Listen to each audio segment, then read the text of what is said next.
أما بعد فإن خير الحديث كتاب الله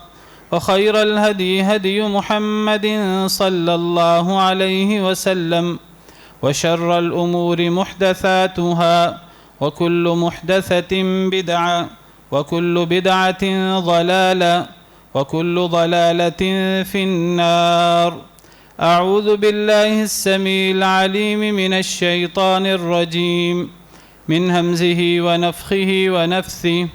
بسم الله الرحمن الرحيم. ليشهدوا منافع لهم ويذكروا اسم الله في أيام معلومات على ما رزقهم من بهيمة الأنعام فكلوا منها وأطعموا البائس الفقير ثم ليقضوا تفثهم وليوفوا نذورهم وليطوفوا بالبيت العتيق. آج قمری تقویم کے 12ویں مہینے ذوالحجہ کی 5ویں تاریخ ہے. ذوالحجہ کے اس مہینے میں مسلمان حج کا عظیم فریضہ بھی سر انجام دیتے ہیں اور 10 ذی الحجہ کو، جسے ہم یوم النحر، قربانی کا دن یا عید الاضحیٰ کا دن کہتے ہیں، تو اس میں اللہ کے حضور قربانی کی جاتی ہے. یہ حج کا مہینہ ہو، حج کا عظیم فریضہ ہو یا یہ قربانی ہو، یہ در حقیقت یاد ہے سیدنا ابراہیم علیہ السلام کے اس رویے کی،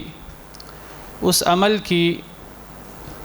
جو انہوں نے اللہ کو راضی کرنے کے لیے اپنا سب کچھ اللہ کے حضور قربان کیا. جیسے پچھلے خطبے میں نے عرض کیا تھا، سیدنا ابراہیم علیہ السلام کے حوالے سے وہ اللہ تعالیٰ کے بہت زیادہ فرما بردار تھے. ان ابراہیم کان امۃ قانتا للہ حنیفا. وہ اپنی ذات میں ایک امت تھے، اکیلے ہی امام تھے، اللہ کے فرما بردار تھے، اللہ کے ہر حکم کے سامنے سر جھکانے والے. اس حکم پر عمل کرنے کے لیے اپنی جان پیش کرنی پڑے یا اپنے بیوی بچوں کو اللہ کے حضور پیش کرنا پڑے یا اپنی ہر چیز کو اللہ کے حضور پیش کرنا پڑے، گھر بار سب کچھ چھوڑنا پڑے، سیدنا ابراہیم علیہ السلام نے تمام چیزیں عملاً ان کا نمونہ پیش کیا ہے. سیدنا ابراہیم علیہ السلام کی سیرت میں ہمیں یہ ساری چیزیں ملتی ہیں. ایک عظیم قربانی جو سیدنا ابراہیم علیہ السلام نے پیش کی، ایک عظیم مثال جو سیدنا ابراہیم علیہ السلام نے پیش کی، وہ اللہ کے حکم سے اپنے بیٹے کے گردن پر چھری چلانا ہے. اللہ تعالیٰ نے سیدنا ابراہیم علیہ السلام کو بڑی عمر میں بیٹا عطا فرمایا، اور یہ پہلا بیٹا تھا، پہلی اولاد تھی. اس سے پہلے سیدنا ابراہیم علیہ السلام کی کوئی اولاد نہیں تھی، اور یہ اولاد بہت دعاؤں کے بعد، بڑی منتوں مرادوں کے بعد پیدا ہوئی تھی. بہرحال اللہ تعالیٰ نے بڑی عمر میں، کہا جاتا ہے کہ 80 سال کے قریب عمر تھی، واللہ عالم، سیدنا ابراہیم علیہ السلام، سیدنا اسماعیل علیہ السلام کی صورت میں اللہ تعالیٰ نے بیٹا عطا کیا. رب هب لی من الصالحین فبشرناہ بغلام حلیم. ہم نے ایک بردبار لڑکا عطا کیا.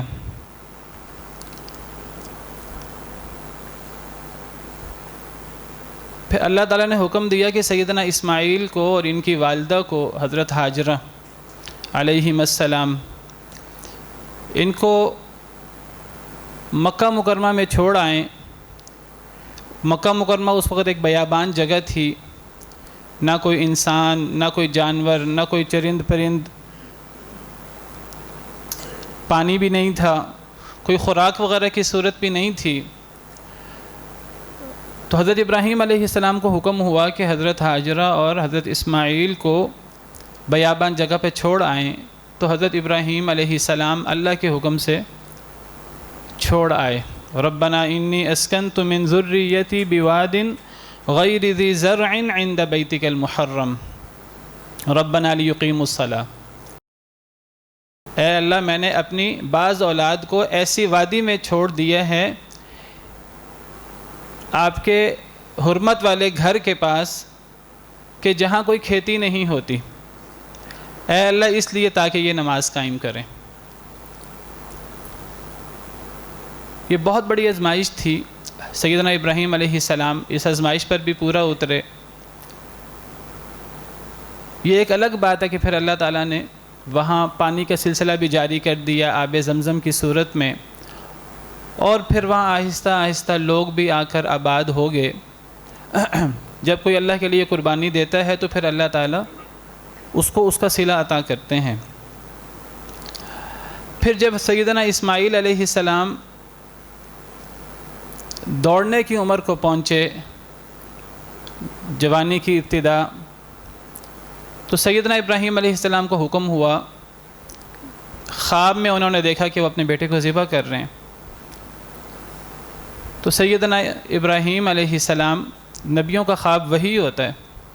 تو حضرت ابراہیم علیہ السلام تیار ہو گئے اس پر بھی، اور اپنے بیٹے کے سامنے یہ بات رکھی کہ اے بیٹا، یا بنی انی اری فی المنام انی اذبحک فانظر ماذا تری، کہ اے پیارے بیٹے، میں نے خواب میں دیکھا ہے کہ میں تجھے ذبح کر رہا ہوں، تو اب تو دیکھ تو کیا کہتا ہے۔ یہ سیدنا ابراہیم علیہ السلام کا سیدنا اسماعیل علیہ السلام سے مشورہ نہیں تھا۔ اللہ کے حکم میں مشورہ نہیں ہوتا۔ گویا کہ یہ سیدنا ابراہیم علیہ السلام کا سیدنا اسماعیل علیہ السلام کو اللہ کا حکم سنانا تھا، اور انہیں ذہنی طور پر تیار کرنا تھا۔ اور سیدنا اسماعیل علیہ السلام کو پتہ تھا کہ یہ اللہ کا حکم ہے، یہ کوئی اختیار نہیں ہے۔ ان کی تربیت بھی حضرت ہاجرہ نے کی تھی اور حضرت ابراہیم علیہ السلام نے کی تھی، اور حضرت ابراہیم علیہ السلام کی دعائیں تھیں۔ تو حضرت اسماعیل علیہ السلام کہنے لگے، یا ابت افعل ما تؤمر، اے ابا جان آپ وہ کر گزریں جس کا آپ کو حکم دیا گیا ہے۔ تو یہ کوئی اللہ کی طرف سے کوئی اختیار نہیں تھا، یہ ایک حکم تھا اللہ تعالیٰ کا۔ تو حضرت اسماعیل نے کہا، اے ابا جی جو آپ کو حکم ملا ہے آپ کر گزریے، ستجدنی انشاء اللہ من الصابرین، ان قریب اگر اللہ نے چاہا تو آپ مجھے صبر کرنے والوں میں سے پائیں گے۔ سیدنا اسماعیل علیہ السلام پوری طرح تیار تھے کہ وہ ذبح ہو جائیں اگر اللہ کا حکم یہی ہے، لیکن دیکھیے انہوں نے اپنے آپ پر بھروسہ کرنے کی بجائے انہوں نے اس کی نسبت اللہ کی طرف کی ہے، اللہ پر بات چھوڑی ہے۔ اگر اللہ نے چاہا تو آپ مجھے صبر کرنے والا پائیں گے، یعنی اگر اللہ کی مدد شامل حال ہوئی تو میں صبر کروں گا انشاءاللہ۔ عمل کی نسبت اپنی طرف نہیں کی، حالانکہ وہ پوری طرح تیار ہیں، انہیں پتہ ہے اللہ کا حکم ہے، انہیں پتہ ہے کہ میرے گردن پہ چھری چلنی ہے اور یہ آزمائش مجھے برداشت کرنی ہے، اور وہ آزمائش برداشت کرنے پر تیار ہیں، لیکن وہ ایک بہت بڑی قربانی ہے، ایک بہت بڑا نیک عمل ہے، لیکن وہ اس نیک عمل کی نسبت اپنی طرف نہیں کرتے۔ ہمارے ہاں ہم کوئی چھوٹا سا کام کرتے ہیں تو ہمارا دل ہوتا ہے کہ ہم اس عمل کو لوگوں کے سامنے ظاہر کریں اور ہم اس عمل کی نسبت اپنی طرف کریں۔ سیدنا ابراہیم علیہ السلام کے بارے میں پچھلے جمعہ میں عرض کیا تھا کہ دیکھیے حضرت ابراہیم علیہ السلام اکیلے اپنی جگہ پر ایک امام ہیں، ایک امت کی حیثیت رکھتے ہیں، اور وہ توحید کا ایک آپ سمجھیے استعارہ ہیں، لیکن ہمارے ہاں تو ایک عام مسلمان بندہ اٹھ کر بڑے دھڑلے سے کہہ دیتا ہے کہ ایک مسلمان شرک کیسے کر سکتا ہے، کیا ایک کلمہ کو مسلمان بھی مشرک ہو سکتا ہے؟ یعنی یہ گویا کہ انسان جو ہے وہ گارنٹی دے رہا ہے کہ میں گناہ میں مبتلا نہیں ہو سکتا، اور جو سب سے بڑا گناہ ہے میں مسلمان ہوں، چونکہ میں مسلمان ہوں لہذا میں مشرک نہیں ہو سکتا۔ یہ اپنے اوپر کتنے بڑا اعتماد کی بات ہے کہ ایک انسان اپنے اوپر کتنا اعتماد کر رہا ہے اور ایک بڑے عمل کی نسبت اپنی ذات کی طرف کر رہا ہے۔ سیدنا ابراہیم علیہ السلام توحید کا استعارہ ہوتے ہوئے، توحید کا ایک نشان ہوتے ہوئے، قرآن میں جہاں بھی سیدنا ابراہیم علیہ السلام کا نام آتا ہے تو ساتھ حنیفہ، ابراہیم حنیفہ، تبع ملت ابراہیم حنیفہ، یعنی ایک اللہ والے تھے، ایک اللہ کے علاوہ انہیں کوئی جچتا ہی نہیں تھا، کوئی ان کے سامنے کسی چیز کی اہمیت نہیں تھی، چاہے وہ باپ ہو، چاہے وہ اولاد ہو، چاہے وہ بیوی ہو، چاہے وہ ان کا گھر بار ہو، چاہے ان کے وہ علاقے کے لوگ ہوں، چاہے کوئی بادشاہ ہو، چاہے پوری دنیا ہو۔ اذ قال لأبیہ وقومہ اننی براء مما تعبدون الا الذی فطرنی، اپنے باپ اور اپنی قوم سے، پوری دنیا سے کہہ دیا کہ میں تم سب سے بیزار ہوں، میرا تم سے کسی سے کوئی تعلق نہیں ہے، الا الذی فطرنی، سوائے اس ذات کے جس نے مجھے پیدا کیا ہے۔ میرا اگر کوئی تعلق ہے تو وہ تعلق اللہ وحدہ لا شریک سے ہے، اور اللہ وحدہ لا شریک کے بالمقابل کوئی بھی آ گیا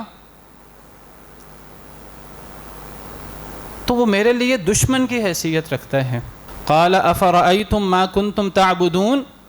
انتم وآباؤکم الاقدمون فإنہم عدو لی الا رب العالمین۔ سیدنا ابراہیم علیہ السلام فرماتے ہیں کہ ذرا غور کرو کہ جس کی تم عبادت کرتے ہو، تم بھی اور جس کی تم عبادت کرو، تم یعنی سارے مشرک دنیا کے، اور جن کی تم اللہ کے علاوہ عبادت کرتے ہو تمہارے سارے شریک، تم بھی اور تمہارے شریک بھی اور تمہارے باو اجداد بھی، فَإِنَّهُمْ عَدُوٌّ لِّي، یہ سب میرے دشمن ہیں، الا رب العالمین، سوائے اللہ رب العالمین کے، الذی خلقنی فہو یہدین، جس نے مجھے پیدا کیا جو مجھے راہ بھی دکھلائے گا، والذی هو یطعمنی ویسقین، جو مجھے کھلاتا بھی ہے پلاتا بھی ہے، وَإِذَا مَرِضْتُ فَهُوَ یشفین، جب میں بیمار ہوتا ہوں تو شفا بھی وہی دیتا ہے، والذی یمیتنی ثم یحیین۔ تو یہ سیدنا ابراہیم علیہ السلام جو آپ سمجھیے توحید کا ایک نشان ہے، ایک استعارہ ہیں، لیکن وہ اپنے اوپر اعتماد نہیں کرتے، وہ اللہ سے دعا کرتے ہیں کہ اے اللہ مجھے اور میری اولاد کو شرک سے بچا۔ وَإِذْ قَالَ إِبْرَاهِيمُ رَبِّ اجْعَلْ هَذَا الْبَلَدَ آمِنًا وَاجْنُبْنِي وَبَنِيَّ أَن نَّعْبُدَ الْأَصْنَامَ، اے اللہ مجھے اور میری اولاد کو بتوں کی عبادت سے بچا۔ تو اللہ پر بھروسہ کی کتنی اعلیٰ ترین مثال ہے، اللہ پر توکل کی اور اللہ پر اعتماد کی، اور یہی توکل اور اعتماد سیدنا اسماعیل علیہ السلام پیش کر رہے ہیں۔ ستجدنی انشاء اللہ من الصابرین، کہ اے ابا جی اگر اللہ نے چاہا تو آپ مجھے صبر کرنے والوں میں سے پائیں گے۔ ان کا پورا ارادہ ہے، پورا جذبہ ہے، لیکن بات اللہ پر رکھتے ہیں۔ فلما اسلم وتلہ للجبین، جب وہ دونوں مطیع ہو گئے اللہ کے سامنے، وتلہ للجبین، اور سیدنا ابراہیم علیہ السلام نے سیدنا اسماعیل علیہ السلام کو پیشانی کے بل لٹا دیا، ونادیناہ ان یا ابراہیم، اور ہم نے آواز لگائی اے ابراہیم، قد صدقت رؤیا، آپ نے خواب کو سچ کر دکھایا ہے۔ یہ جو سیدنا ابراہیم علیہ السلام کا عمل اور سیدنا اسماعیل علیہ السلام کا نمونہ ہمارے سامنے ہے، اس سے پتہ نہیں لگتا کہ زیادہ بڑی قربانی سیدنا ابراہیم علیہ السلام کی ہے یا سیدنا اسماعیل علیہ السلام کی۔ سیدنا ابراہیم علیہ السلام تو باپ کی محبت، لیکن اللہ کے حکم پر بیٹے کو قربان کرنے پر تیار ہیں، اور یہ سارا جو گزرنا ہے معاملہ، ابھی تو نہیں پتہ تھا کہ اللہ تعالیٰ بعد میں اس حکم کو واپس لے لیں گے اور اللہ تعالیٰ اس کی جگہ پر بچھڑا جو ہے وہ جنت سے بھیج دیں گے۔ وَفَدَيْنَاهُ بِذِبْحٍ عَظِيمٍ، وہ تو اب ہم ممبروں پر یہ چیزیں بیان کرتے ہیں، بیان کرنا ایک اور چیز ہے اور عملی طور پر کرنا اور سوچنا یہ بالکل ایک الگ چیز ہے۔ تو سیدنا اسماعیل علیہ السلام پر یہ ہر چیز ان پر بیتنی تھی۔ ایک بندے کو پتہ نہ ہو میرے ساتھ کیا ہونا ہے، اچانک کچھ ہو جائے تو ایک الگ چیز ہے، ایک بندے کو پتہ ہو کہ میری گردن پہ چھری چلنی ہے اور مجھے قربان کیا جانا ہے، کہ کتنی بڑی آزمائش ہے۔ اس آزمائش کو وہی بندہ سمجھ سکتا ہے جو کال کوٹری میں ہو اور صبح اس کو پھانسی لگنی ہو یا کوئی اس طرح کا معاملہ ہو، وہی اس کا تصور کر سکتا ہے۔ یا ایک بندہ جو ہے وہ کینسر یا کسی ایسے مرض کا شکار ہو اور اسے لگ رہا ہو کہ بس کہ جان اب نکلی کہ اب نکلی، تو یہ باتیں تو کی جا سکتی ہیں، لیکن اس کو باقاعدہ اپنی قربانی اس انداز سے پیش کرنا ایک بہت بڑا عمل ہے۔ اب سیدنا ابراہیم علیہ السلام کا عمل زیادہ بڑا ہے، سیدنا اسماعیل علیہ السلام کا عمل زیادہ بڑا ہے۔ ویسے قرآن و سنت کو پڑھیں تو اس سے اندازہ ہوتا ہے کہ زیادہ بڑی قربانی سیدنا ابراہیم علیہ السلام کی تھی، کیونکہ وہ بڑے تھے اور باپ کی جگہ پر تھے، اور اللہ تعالیٰ نے زیادہ اس کو سیدنا ابراہیم علیہ السلام کے حوالے سے بیان کیا، سیدنا اسماعیل علیہ السلام کا ذکر بھی کیا ہے۔ تو بہرحال سیدنا ابراہیم علیہ السلام کی قربانی بڑی ہے یا سیدنا اسماعیل علیہ السلام کی قربانی بڑی ہے، قربانی کی اصل یہ چیز ہے، قربانی کی حقیقت اور قربانی کی بنیاد اور قربانی کے پیچھے فلسفہ وہ یہ ہے جو اللہ تعالیٰ نے قرآن کریم میں ہمارے سامنے پیش کیا ہے۔ قربانی یہ نہیں ہے کہ ہم ہنستے کھیلتے جانور خریدیں، اللہ کے احکامات کا کوئی خیال نہ ہو، اور ہم یہ سوچ رہے ہوں کہ ہم بڑا جانور خریدیں، بچے کھیلیں گے اس سے، اور پھر سیلفیاں بنائیں گے، اور پھر وہ سیلفیاں بنا کر واٹس ایپ پہ اور فیس بک پہ شیئر کریں گے، اور پھر جب قربانی کی جاتی ہے تو قربانی کرتے وقت سیلفیاں بن رہی ہیں، اور اس وقت جو ہے وہ ویڈیوز بن رہی ہیں اور تصویریں کھینچ رہی ہیں، اور وہاں سے قربانی ہو رہی ہے۔ قربانی کرنے والا وہ نماز بھی پڑھتا ہے کہ نہیں پڑھتا ہمیں اس کا اندازہ نہیں ہے، اور لوگ اکٹھے ہو کر وہ ایک میلہ اور ایک عید کی طرح کی صورت بنی ہوئی ہے۔ قربانی کے پیچھے فلسفہ اور قربانی کے پیچھے اصل حقیقت کیا ہے، اس پہ غور کرنا چاہیے۔ انسان اپنے ہاتھ سے قربانی کرے، خود جانور کی گردن پہ چھری پھیرے، باقی معاملات کسائی کر سکتے ہیں، دوسرے کر سکتے ہیں، عورت بھی قربانی خود کر سکتی ہے۔ سیدنا ابو موسیٰ اشعری رضی اللہ عنہ کی بیٹیاں وہ خود قربانی کیا کرتی تھیں۔ تو جب انسان قربانی کرے عید الاضحیٰ کے موقع پر، تو قربانی کے پیچھے یہ جذبہ ہو کہ اگر دین کے غلبے کے لیے، اگر اللہ کے دین کے لیے، اللہ کے لیے اگر مجھے اپنے آپ کو پیش کرنا پڑے، یا مجھے اپنی عزیز رشتوں کو، اپنی اولاد کو، یا اپنی عزیز ترین چیز کو اللہ کے لیے پیش کرنا پڑے، تو میں اس میں مجھے کوئی ہچکچاہٹ نہ ہو۔ یہ ہے قربانی کے پیچھے جذبہ۔ اگر یہ جذبہ ہمارے اندر موجود ہے تو ہم سمجھیں کہ ہم نے پھر صحیح قربانی کی ہے، اور اگر یہ جذبہ نہیں ہے تو پھر یہ قربانی نہیں ہے۔ یہ بات یاد رکھیے کہ اللہ کے نزدیک عمل کی بنیاد نیت ہے۔ نیت نہ ہو تو ایک عمل چاہے کتنا افضل عمل کیوں نہ ہو،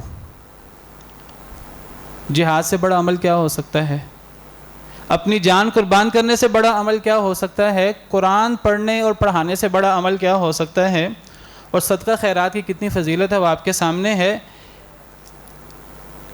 اگر پیچھے جذبہ نہیں ہے، پیچھے نیت نہیں ہے، تو یہ اعمال فائدہ پہنچانے کی بجائے وبال جان بن جائیں گے، اور قیامت کے دن جن 3 قسم کے لوگوں سے جہنم کی آگ کو بھڑکایا جائے گا، وہ 3 قسم کے لوگ یہی ہیں۔ اللہ کے راستے میں وہ کہے گا میں اللہ کے راستے میں شہید ہوا ہوں، حالانکہ وہ اللہ کے راستے میں شہید نہیں ہوا، وہ تو اس لیے لوگ مجھے بہادر کہیں۔ قرآن سیکھنے سکھانے والا وہ کہے گا میں نے اللہ کے لیے کیا ہے، اللہ کہیں گے تو نے اس لیے نہیں کیا، تو نے تو اس لیے کیا، لوگ تجھے قاری کہیں، عالم کہیں۔ صدقہ خیرات کرنے والا کہے گا میں نے اللہ کے لیے کیا ہے، اللہ کہیں کہ تو نے اس لیے نہیں کیا، تو نے اس لیے کیا، لوگ تجھے سخی کہیں۔ لوگوں نے کہہ دیے ہے، اب تجھے اگر بدلہ چاہیے تو لوگوں سے لے لے۔ جہنم کو جن لوگوں سے بھڑکایا جائے گا وہ ان لوگوں سے بھڑکایا جائے گا، والعیاذ باللہ۔ تو اصل چیز نیت ہے، انما الاعمال بالنیات۔ اصل چیز وہ جذبہ ہے جس جذبے کی وجہ سے یہ قربانی کی جاتی ہے۔ یہ قربانی آپ اس کو کہہ لیں یا اس کو اسلام کہہ لیں، میں سمجھتا ہوں اسلام کا لفظ ہو یا قربانی کا لفظ ہو، یہ تقریباً ایک معنی میں ہے۔ اللہ تعالیٰ نے اس عظیم قربانی کے وقت جو الفاظ استعمال کیے ہیں قرآن میں، فلما اسلم وتلہ للجبین، کہ سیدنا ابراہیم علیہ السلام وہ اللہ کے حضور مطیع ہو گئے، سیدنا اسماعیل علیہ السلام اللہ کے حکم کے سامنے جھک گئے، کس کا عمل زیادہ بڑا ہے، کس کا چھوٹا ہے؟ اللہ فرماتے ہیں دونوں مسلمان ہو گئے، دونوں جھک گئے اللہ کے سامنے۔ یہ ہے اسلام، جس کی اللہ تعالیٰ نے سیدنا ابراہیم علیہ السلام سے تقاضا کیا، اذ قال له ربه اسلم قال اسلمت لرب العالمین، تو سیدنا ابراہیم علیہ السلام کہنے لگے اے اللہ میں آپ کے سامنے جھک گیا۔ یعنی یہ صرف زبان سے کہنا نہیں ہے کہ میں اللہ کے سامنے جھک گیا، میں اللہ کی ہر بات مانتا ہوں، میں اللہ اور رسول کے ہر حکم پر عمل کرتا ہوں، یہ صرف ایک زبان سے ایک جملہ نہیں ہے، یہ اصل میں ایک پورا طرز عمل ہے جو پوری زندگی میں انسان کو اپنے عمل سے اس کو ثابت کرنا ہے۔ اور اگر انسان جو ہے وہ زبان سے کہہ کر سمجھے کہ میں سرخرو ہو گیا ہوں اور انسان کا عمل نہ ہو تو اللہ معاف کرے، منافق میں اور پھر ایسے انسان میں کیا فرق ہے؟ منافق بھی یہی کام کرتا ہے، وَمِنَ النَّاسِ مَن يَقُولُ آمَنَّا بِاللَّهِ وَبِالْيَوْمِ الْآخِرِ وَمَا هُمْ بِمُؤْمِنِينَ، لوگوں میں سے وہ بھی ہیں جو کہتے ہیں ہم اللہ پر اور آخرت پر ایمان لائے، اللہ فرماتے ہیں وَمَا هُمْ بِمُؤْمِنِينَ، اللہ کا فیصلہ سن لو کہ یہ مومن نہیں ہے، یہ يُخَادِعُونَ اللَّهَ وَالَّذِينَ آمَنُوا، اللہ کو دھوکہ دے رہے ہیں اور ایمان والوں کو دھوکہ دے رہے ہیں، دھوکہ دینے کی کوشش کر رہے ہیں، اور در حقیقت وَمَا يَخْدَعُونَ إِلَّا أَنفُسَهُمْ، اپنے آپ کو دھوکہ دے رہے ہیں کہ جی ہم مسلمان ہیں، ہم مومن ہیں۔ اور اس کا پتہ لگے گا قیامت کے دن، موت کے وقت، قیامت کے دن۔ تو قربانی کے پیچھے یہ جذبہ اللہ تعالی ہمارے اندر بیدار کرنا چاہتے ہیں، اور اس قربانی کے عمل کے لیے جو 10 تاریخ کو ہونا ہے، یہ شروع میں 10 دن آپ سمجھیے، شروع کے 9 دن اور یہ 10واں دن یہ تیاری کے لیے ہے، اس جذبے کو بیدار کرنے کے لیے ہے، یہ اللہ کی بڑائی بیان کرنے کے لیے ہے کہ سب کچھ اگر ہے تو وہ اللہ رب العالمین کے ساتھ انسان کا تعلق ہے، انسان اس تعلق کا اظہار کرے تکبیریں پڑھ کر، اللہ اکبر لا الہ الا اللہ واللہ اکبر وللہ الحمد، انسان زبان سے اقرار کرے کہ اللہ سب سے بڑا ہے اور میرا اللہ سے تعلق ہے، میں اللہ کی مخلوق ہوں، میں اللہ کے سامنے عاجز ہوں، میری اپنی خواہش کی کوئی حیثیت نہیں ہے، اللہ کا حکم وہی سب سے بڑا ہے۔ تو اس جذبے کو بیدار کرنے کے لیے یہ 10 دن تکبیریں پڑھی جاتی ہیں اور اللہ کا ذکر کیا جاتا ہے بہت زیادہ،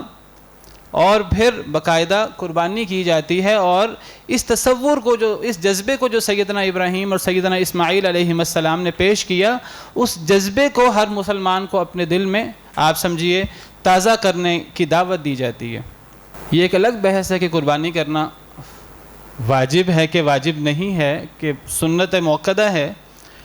بعض علماء کہتے ہیں قربانی کرنا ہر مسلمان کے لیے واجب ہے جس کے پاس بھی وسعت ہو، بعض کہتے ہیں کہ سنت موقدہ ہے۔ نبی کریم صلی اللہ علیہ وسلم مدینہ منورہ میں 10 سال آپ رہے، حدیث مبارکہ سے پتہ لگتا ہے کہ آپ نے ہر سال قربانی دی ہے، آپ نے ہر سال قربانی کی ہے۔ بعض لوگ یہاں بحث کرتے ہیں کہ جی قربانی کرنے کے لیے انسان کا صاحب نصاب ہونا ضروری ہے، تو یہ بات یاد رکھیے کہ قربانی دینے کے لیے انسان کا صاحب نصاب ہونا، کہ وہ زکوٰۃ دینے والا ہو، اور وہ زکوٰۃ کا جو بھی نصاب ہے وہ زکوٰۃ کے کسی نہ کسی نصاب پر پورا اترے، تو اسے قربانی دینا ضروری ہے، یہ بات صحیح نہیں ہے۔ قربانی کے لیے صاحب نصاب ہونا ضروری نہیں ہے۔ نبی کریم صلی اللہ علیہ وسلم آپ نے اللہ تعالیٰ سے دعا کی تھی کہ اللہم احینی مسکینا و امتنی مسکینا واحشرنی فی زمرۃ المساکین، اے اللہ مجھے مسکین زندہ رکھنا اور مسکنت پہ مجھے فوت کرنا اور مجھے مسکینوں کے ساتھ ہی اٹھانا۔ اور اللہ تعالیٰ نے آپ کے سامنے پیشکش کی تھی کہ آپ بادشاہ نبی بننا چاہتے ہیں، کہ آپ ایک مسکین نبی بننا چاہتے ہیں، تو آپ نے مسکین نبی بننا پسند کیا، اور اللہ نے آپ کو، اور یہ آپ نے خود اختیار کیا۔ تو آپ کے پاس اتنا مال نہیں ہوتا تھا کہ آپ کے اوپر زکوٰۃ ہوتی اور آپ زکوٰۃ دیا کرتے، لیکن آپ دیکھیے اس کے باوجود نبی کریم صلی اللہ علیہ وسلم نے ہمیشہ قربانی کی ہے۔ تو قربانی کے لیے صاحب نصاب ہونا ضروری نہیں ہے، قربانی کے لیے ایک انسان کے پاس قربانی خریدنے کی رقم ہے کہ نہیں، ایک انسان اس موقع پر وہ انسان جو ہے وہ قربانی کر سکتا ہے کہ نہیں کر سکتا، اگر قربانی کر سکتا ہے تو انسان کو قربانی کرنی ہے۔ تو نبی کریم صلی اللہ علیہ وسلم 10 سال مدینہ منورہ رہے ہیں اور آپ نے 10 سال قربانی کی ہے۔ سیدنا ابن عمر رضی اللہ عنہ سے سوال ہوا کہ قربانی کرنا واجب ہے کہ واجب نہیں ہے، تو سیدنا ابن عمر رضی اللہ عنہ نے فرمایا ضحى النبی صلی اللہ علیہ وسلم والمسلمون، کہ نبی کریم صلی اللہ علیہ وسلم نے بھی قربانی کی اور مسلمانوں نے بھی قربانی کی۔ اس سوال کرنے والے نے پھر سوال کیا کہ یہ تو مجھے بھی پتہ ہے، آپ یہ فرما دیجئے کہ یہ واجب ہے کہ واجب نہیں ہے، یہ ضروری ہے کہ نہیں۔ پھر سیدنا ابن عمر فرماتے ہیں ضحى النبی صلی اللہ علیہ وسلم والمسلمون، کہ نبی صلی اللہ علیہ وسلم کا حکم آپ کے احکامات سے پتہ لگتا ہو کہ یہ فرض ہے، جو قربانی نہ کرے تو اس کی یہ اور یہ سزا ہے، ایسی کوئی بات تو میرے علم میں نہیں ہے، لیکن آپ کا عمل میرے سامنے ہے کہ نبی صلی اللہ علیہ وسلم نے کبھی قربانی چھوڑی نہیں، آپ نے بھی قربانی کی اور مسلمانوں نے بھی قربانی کی۔ اس آدمی نے تیسری دفعہ سوال کیا تو تیسری دفعہ بڑا ناراض ہوئے ابن عمر رضی اللہ عنہ، کہنے لگے جب میں کہہ رہا ہوں کہ نبی صلی اللہ علیہ وسلم نے قربانی کی اور مسلمانوں نے قربانی کی تو تم بار بار یہ سوال کیوں کر رہے ہو؟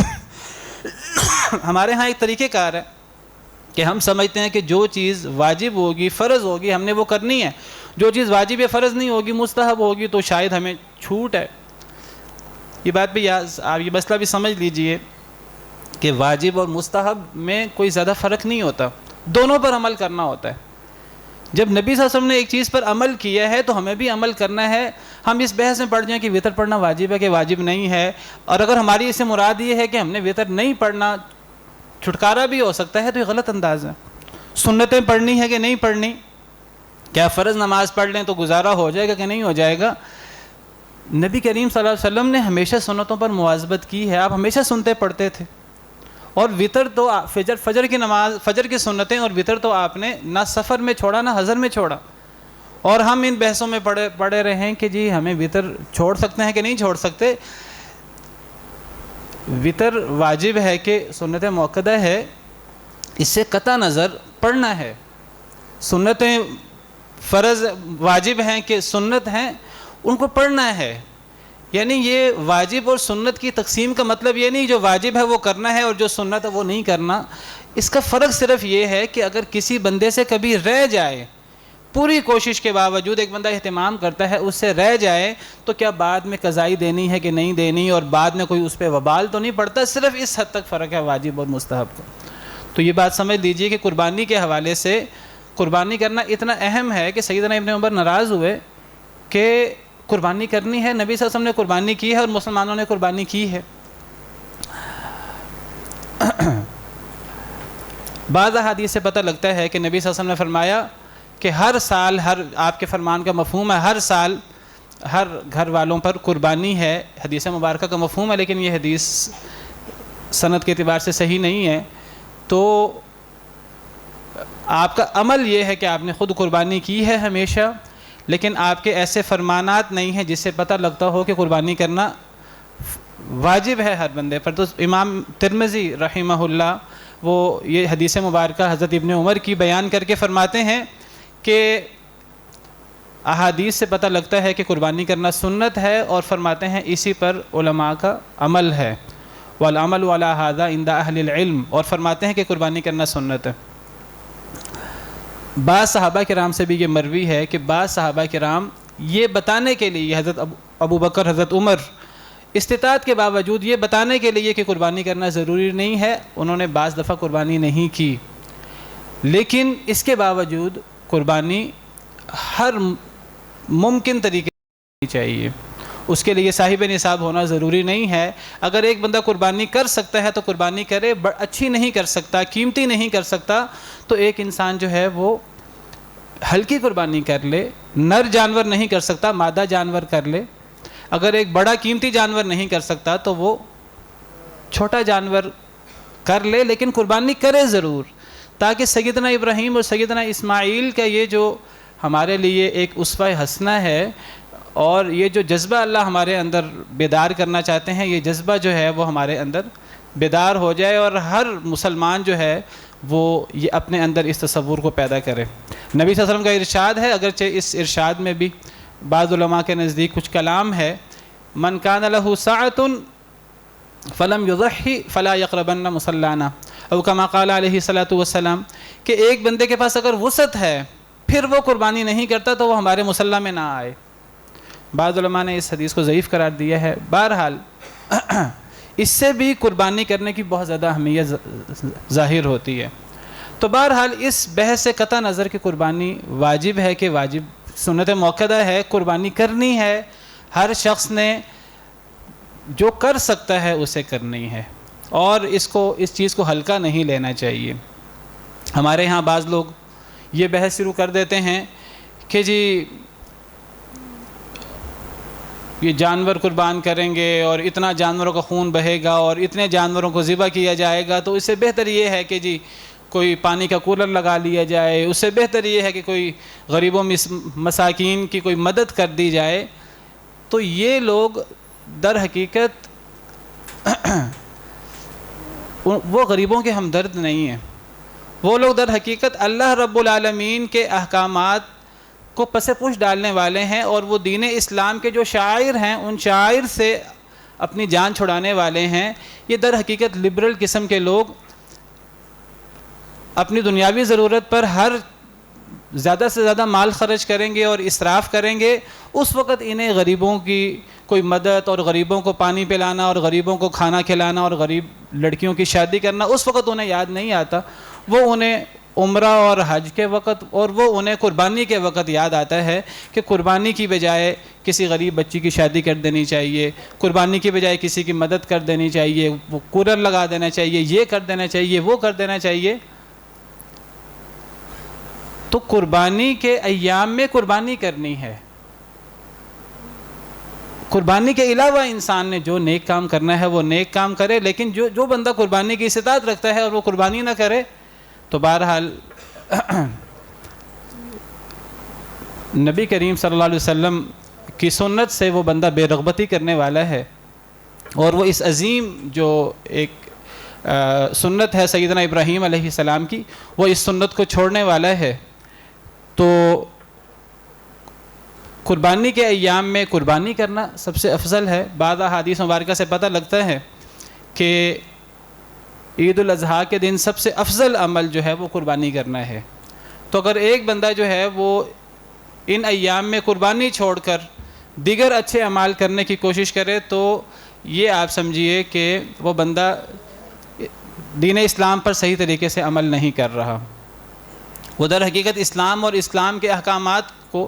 پس پوش ڈالنے والا ہے، چاہے وہ نیکی کی بات کرے کہ جی قربانی کی بجائے کولر لگا لیے جائیں، یہ کر لیا جائے، وہ کر لیا جائے۔ یہ اصل میں آپ سمجھیے کہ ظاہری ایسے اچھے کلمات ہیں جس کے ذریعے اسلام کا پٹھا بٹھانے والی بات ہے۔ تو بہرحال اللہ تعالیٰ سے دعا ہے کہ اللہ تعالیٰ قربانی کا یہ جو جذبہ ہے ہمارے اندر پیدا کرے، اور سیدنا ابراہیم اور سیدنا اسماعیل علیہ السلام نے جو ہمارے لیے یہ مثال پیش کی، اللہ تعالیٰ یہ جذبہ ہمارے اندر پیدا کرے۔ اللہ تعالیٰ فرماتے ہیں ان اللہ اشتری من المؤمنین انفسهم واموالهم بان لهم الجنہ، اللہ نے مومنوں سے ان کی جانیں اور ان کے مال خرید لیے ہیں اس کے بدلے کہ ان کے لیے جنت ہے۔ تو ایک مسلمان کی جان ہو، ایک مسلمان کا مال ہو، ایک مسلمان کی صلاحیتیں ہوں، یہ ہر چیز اللہ کے لیے اور دین اسلام کے غلبے کے لیے استعمال ہونی چاہیے۔ اگر انسان کا مال اور انسان کی کوئی قیمتی سے قیمتی چیز انسان کے پاس ہے تو اگر اس سے دین کا غلبہ ہوتا ہے انسان کو وہ چیز دین کے غلبے کے لیے دینی چاہیے، اور اگر ایک انسان نہیں دیتا